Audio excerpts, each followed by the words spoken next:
বন্ধুরা, শুরুতেই বলুন জয় শ্রীকৃষ্ণ, রাধে রাধে। কাল শুরু হচ্ছে পবিত্র জন্মাষ্টমী, থাকবে 7 তারিখ পর্যন্ত। আর জন্মাষ্টমীতে কৃষ্ণকে 56 ভোগ দেবেন না, সেটা কি করে হয়? এই দিনেই তো ভগবান কৃষ্ণ নিজের প্রিয় খাবার খেতে পছন্দ করেন।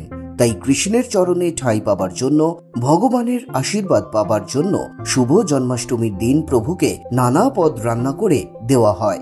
কিন্তু একটা কথা তো ঠিক যে সবার পক্ষে 56 ভোগ রান্না করা খুব সহজ কাজ নয়। বর্তমান সময়ের অভাব আর ঘড়ি যেভাবে দৌড়চ্ছে, তাতে সবার পক্ষে সেই দৌড়ে সামিল দেওয়া একটু কঠিন তো বটেই। তাই আপনাদের আজ এমন একটি পদের কথা বলবো যা প্রভুকে নৈবেদ্য বা ভোগ হিসেবে দিলে সেটা 56 ভোগের সমান গুরুত্ব পায়।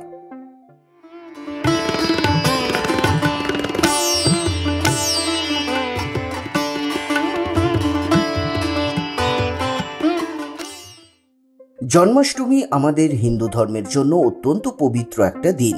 আজকের দিনে ভগবান কৃষ্ণকে ঠিকঠাক প্রসাদ দিলে কৃষ্ণ খুব তাড়াতাড়ি প্রসন্ন হন। 56 ভোগ দিলে তো কথাই নেই, কিন্তু সবাই কি 56 ভোগ দিতে পারেন? খরচটাও মাথা ব্যথার কারণ হয়ে দাঁড়ায়। তাই চিন্তা করবেন না, গৃহস্থ বাড়িতে খুব সহজে কোন ভোগ দিয়ে ভগবানের কৃপা দৃষ্টি আপনি পেতে পারেন। তবে তার আগে আপনাদের বলবো আর একটা কথা, জন্মাষ্টমী কবে পালন করবেন এই নিয়ে কিন্তু সাধারণের মধ্যে একটা ধোঁয়াশা রয়েছেই। কারণ বৈষ্ণবরা তো বটেই, এমনকি গৃহস্থরাও বাড়িতে বাড়িতে জন্মাষ্টমী পালন করে থাকেন। এখানেই বলি, যারা ঘরে পুজো করার কথা ভাবছেন তারা চাইলে 6 তারিখ করতে পারেন, আবার মন করলে 6, 7 দুদিনই করতে পারবেন। আর বৈষ্ণবরা জন্মাষ্টমী পালন করতে পারবেন 7 তারিখ। বিশ্বাস, রোহিণী নক্ষত্রে মধ্যরাত্রে জন্মগ্রহণ করেছিলেন শ্রীকৃষ্ণ। ভাদ্র মাসে কৃষ্ণ জন্মাষ্টমী তিথি শুরু হচ্ছে 6 সেপ্টেম্বর বিকেল 3:37 নাগাদ। অন্যদিকে অষ্টমী তিথি শেষ হবে 7 সেপ্টেম্বর বিকেল 4:14 নাগাদ। তবে অনেকেই বলছেন 6 সেপ্টেম্বর নয়, বরং জন্মাষ্টমী পালন করুন 7 তারিখ। তার কারণ হিসেবে শাস্ত্রের বিধানের কথা বলা রয়েছে। সেখানে বলা হচ্ছে, অষ্টমী পড়ে গেলেও যদি সপ্তমী বিদ্যা থাকে তাহলে সেদিন পালন না করাই ভালো, বরং নবমী তিথি এবং অষ্টমী বিদ্যাতেই পালন করা যুক্তিসঙ্গত। এবার যেহেতু জন্মাষ্টমীর পুজো রাতে হয়, তাই মনে হলে 6 সেপ্টেম্বরকে আপনি বেছে নিতে পারেন। রোহিণী নক্ষত্রের সূচনা হচ্ছে 6 সেপ্টেম্বর সকাল 9:20 নাগাদ, আর রোহিণী নক্ষত্রের শেষ 7 সেপ্টেম্বর সকাল 10:25 নাগাদ। এবার আসা যাক ভোগের বিষয়। নিষ্ঠার সঙ্গে 56 ভোগের বদলে কি কি ভোগ দিলে তুষ্ট হন গোপাল? মাখন মিছরি।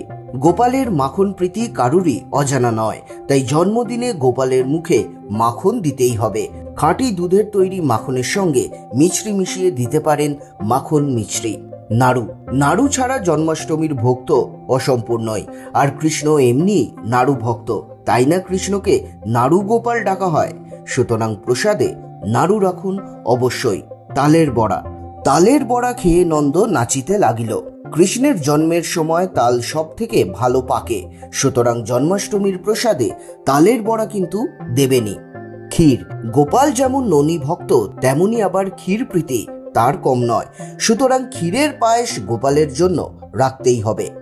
রাবড়ি। দুধ, দই, মাখন, ক্ষীর সবই যখন হলো, তখন আর প্রসাদের লিস্ট থেকে রাবড়ি বাদ যায় কেন? রাবড়ি যদি ভগবান কৃষ্ণকে ভোগ হিসেবে দিতে পারেন তাহলে তো কথাই নেই। শ্রীখণ্ড। দই দিয়ে তৈরি এই খাবারটি শ্রীকৃষ্ণের ভীষণ প্রিয়। তবে আমাদের রাজ্যে কিন্তু এই খাবারের চল সেই অর্থে একেবারে নেই, বরং অন্যান্য রাজ্যে শ্রীকৃষ্ণকে শ্রীখণ্ড দেওয়া হয় বেশি। মালপোয়া।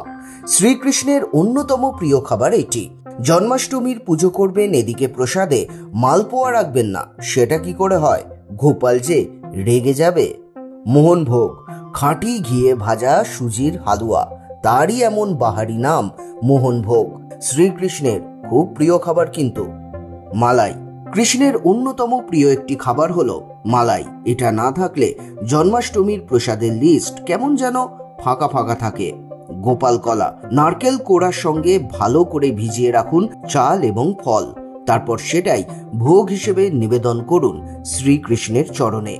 বন্ধুরা, খেয়াল রাখবেন, উপরে যে 10টি পদের কথা বললাম সেগুলো শ্রীকৃষ্ণকে জন্মাষ্টমীর দিন শুদ্ধ চিত্তে অর্পণ করলে ভগবান কৃষ্ণ প্রসন্ন হন, আর 56 ভোগের সমান তৃপ্তি তিনি পেয়ে থাকেন। সৌভাগ্য ফিরে আসতে বাধ্য। তাই সকলে জন্মাষ্টমী পালন করুন। ঘরে ঘরে কৃষ্ণ জন্মের উৎসবে মুখরিত হোক চারিদিক। সকলেই এক বাক্যে বলে উঠুন, জয় শ্রীকৃষ্ণ, রাধে রাধে। আজকের ভিডিও আপনাদের যদি তথ্যপূর্ণ এবং ভালো লাগে তাহলে অবশ্যই লাইক করুন, শেয়ার করুন, আর নতুন হলে প্লিজ সাবস্ক্রাইব করতে ভুলবেন না আমাদের চ্যানেল হিন্দু কথা। আসছি পরের ভিডিও নিয়ে খুব তাড়াতাড়ি। ধন্যবাদ।